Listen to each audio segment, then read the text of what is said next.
ಮತದಾರರ ಪಟ್ಟಿಯಿಂದ ಕೈಬಿಟ್ಟ ಆರೋಪ.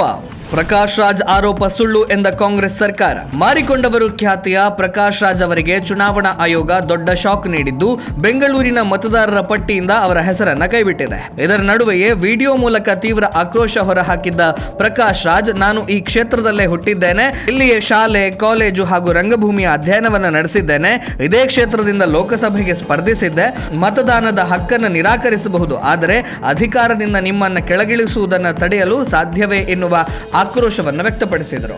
ಪ್ರಕಾಶ್ ರಾಜ್ ಆರೋಪಗಳಿಗೆ ಪ್ರತಿಕ್ರಿಯಿಸಿದಂತಹ ಪತ್ರಕರ್ತ ವಿಶ್ವೇಶ್ವರ್ ಭಟ್ ಅವರು, ಬೆಂಗಳೂರಿನಲ್ಲಿ ಹುಟ್ಟಿರೋದು, ಶಿಕ್ಷಣ ಪಡೆದಿರೋದು ಅಥವಾ ಚುನಾವಣೆಯಲ್ಲಿ ಸ್ಪರ್ಧಿಸಿರೋದು, ಠೇವಣಿ ಕಳೆದುಕೊಂಡಿರುವುದು ಇವೆಲ್ಲ ಶಾಸನಬದ್ಧ ಮತದಾರರ ಪಟ್ಟಿಯ ನವೀಕರಣಗಳಿಂದ ವಿನಾಯಿತಿಯನ್ನ ನೀಡೋದಿಲ್ಲ ಅಂತ ಕುಟುಕಿದರು. ಪ್ರಕಾಶ್ ರಾಜ್ ಅವರ ಹೇಳಿಕೆಯನ್ನ ಬೆಂಗಳೂರು ಕೇಂದ್ರ ನಗರ ಪಾಲಿಕೆ ತಳ್ಳಿ ಹಾಕಿದ್ದು, ಆರೋಪಗಳು ಸಂಪೂರ್ಣ ಸತ್ಯಕ್ಕೆ ದೂರವಾಗಿದೆ ಎಂದಿದೆ. ಬೂತ್ ಮಟ್ಟದ ಅಧಿಕಾರಿ ಪರಿಶೀಲನೆ ನಡೆಸಿದಾಗ ಪ್ರಕಾಶ್ ರಾಜ್ ಅವರು ತಮ್ಮ ನೋಂದಾಯಿತ ವಿಳಾಸದಲ್ಲಿ ಕಳೆದ 4 ವರ್ಷಗಳಿಂದ ವಾಸವಿಲ್ಲದಿರುವುದು ಹಾಗೂ ಸ್ಥಳಾಂತರಗೊಂಡಿರುವುದು ಕಂಡುಬಂದಿದೆ.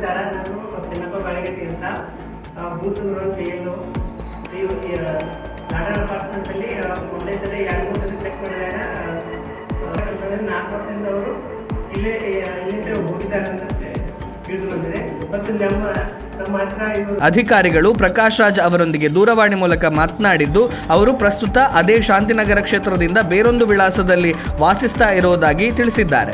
ಹೊಸ ವಿಳಾಸದಲ್ಲಿ ಮತದಾರರ ಪಟ್ಟಿಗೆ ಹೆಸರು ಸೇರಿಸಲು BLO ಮೂಲಕ ನಮೂನೆ 6 ಸಲ್ಲಿಸುವಂತೆ ಅವರಿಗೆ ಸೂಚಿಸಲಾಗಿದ್ದು, ಚುನಾವಣಾ ಆಯೋಗದ ನಿಯಮಗಳಂತೆ ಕ್ರಮ ಕೈಗೊಳ್ಳಲಾಗುವುದು ಎಂದು ತಿಳಿಸಲಾಗಿದೆ. ಮತಪಟ್ಟಿಯಿಂದ ತೆಗೆದುಹಾಕಿರುವುದರ ಹಿಂದೆ ಇಷ್ಟೆಲ್ಲ ಸತ್ಯ ಅಡಗಿದ್ರೂ ಕೂಡ ಸುಖಾಸುಮ್ಮನೆ ನ್ಯೂಸೆನ್ಸ್ ಕ್ರಿಯೇಟ್ ಮಾಡಿದ ಪ್ರಕಾಶ್ ರಾಜ್ ವಿರುದ್ಧ ಸಾರ್ವಜನಿಕರು ಆಕ್ರೋಶವನ್ನು ವ್ಯಕ್ತಪಡಿಸಿದ್ದಾರೆ.